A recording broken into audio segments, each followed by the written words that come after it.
बहुत समय पहले की बात है। एक विशाल और सुंदर जंगल था। उस जंगल में ऊंचे ऊंचे साल और सौगान के पेड़ थे। उस जंगल में एक विशाल हाथी रहता था जिसका नाम था गजराज।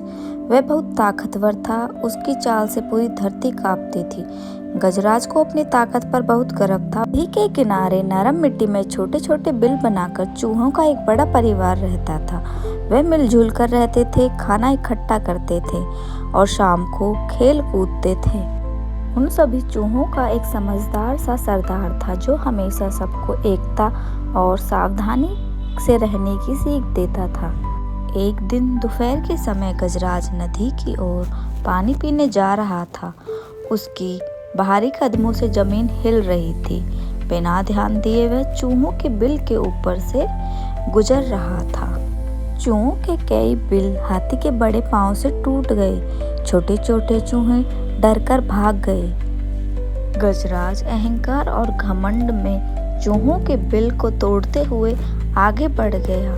चूहों के सरदार ने साहस करके हाथी से कहा, हे गजराज, कृपया ध्यान से चला करें। हमारे घर बहुत छोटे हैं। गजराज यह सुनकर ठाके मारकर हंस पड़ा। तुम जैसे छोटे जीव मुझसे क्या सिखाओगे? और वह घमंड में आगे बढ़ गया। चूहे उदास हो गए। कुछ दिनों बाद जंगल में शिकारी आ गए। उन्होंने नदी के पास मजबूत रस्सी से एक बड़ा सा जाल बिछा दिया। शाम का समय था। सूरज ढल रहा था और जंगल सुनहरी रोशनी में नहीं नहा रहा था। गजराज उस रास्ते से गुजर रहा था। अचानक उसका पैर जाल में फंस गया। वह जितना छूटने की कोशिश करता, जाल उतना कसता जा रहा था। वह चिंगाड़ने लगा। उसकी चिंगाड़ की गूंज पूरे जंगल में गूंजने लगी। पहली बार उसे लगा कि उसकी ताकत बेकार है। जाल बहुत ही मजबूत था। हाथी गजराज ने जाल से निकलने की बहुत कोशिश करी, परंतु वह नहीं निकल पाया और वह निराश हो गया। तो उसकी आंखों से आंसू आने लगे। चूहों ने दूर से उसकी आवाज़ सुनी।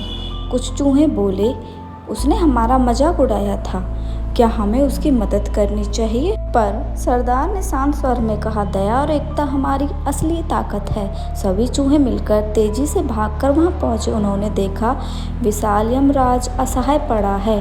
डरो मत, सरदार ने कहा, हम तुम्हारी मदद करेंगे। सैकड़ों छोटे छोटे दांत रस्सियों पर चलने लगे। धीरे धीरे मोटी रस्सी कटने लगी। चूहों की घंटों की मेहनत के बाद आखिरी गांठ भी टूट गई। सभी चूहों ने मिलकर अब रस्सी को काट दिया था। गजराज अब आज़ाद हो गया था। छोटे और कमज़ोर चूहों ने एक विशाल और ताकतवर हाथी की मदद करी थी। गजराज की आंखों में शर्मिंदगी थी। गजराज ने सिर झुकाकर कहा, मैंने तुम्हें छोटा कहकर बहुत बड़ी गलती की है। आज तुमने सिखाया है कि कोई भी छोटा या बड़ा नहीं होता। उस दिन से गजराज बहुत सावधानी से चलता। वह चूहों के बिलों के पास रुककर धीरे धीरे कदम रखता था। अब सभी चूहे हाथी को दुष्ट नहीं मानते थे तथा गजराज भी सभी जानवर, चाहे छोटे या बड़े, सभी को एक समान नज़रों से देखता था। अब जंगल में एक नई दोस्ती की कहानी मशहूर हो गई थी। एक विशाल हाथी और छोटे चूहों की सच्ची दोस्ती की कहानी। अब जंगल में हाथी और चूहे दोनों एक साथ मिलकर रहते हैं। इस कहानी से हमें सीख मिलती है, किसी को भी छोटा सा घमंड, अहंकार, खुद को ऊंचा समझना किसी भी इंसान या जानवर को नीचे की तरफ ले जाता है तथा प्यार, करुणा और किसी को इज्जत देना उसे ऊपर की ओर ले जाती है। समझकर उसका अपमान नहीं करना चाहिए। एकता में बड़ी ताकत होती है। दया और विनम्रता सबसे बड़ी ताकत है। चूहों ने हाथी के द्वारा कुचले जाने और मजाक उड़ाने के बाद भी हाथी की मदद करी थी, जिससे हाथी बहुत शर्मिंदा होता है तथा निश्चय करता है कि वह कभी भी छोटे जानवरों के घरों को नहीं उजाड़ेगा तथा उनके साथ मिलकर एक साथ रहेगा।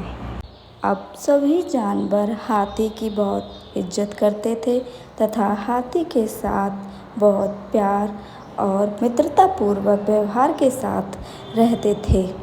हाथी और चूहे एक दूसरे के साथ खेल कूद करते थे। चूहे बहुत शरारती थे, पर अब हाथी को गुस्सा और अहंकार नहीं था।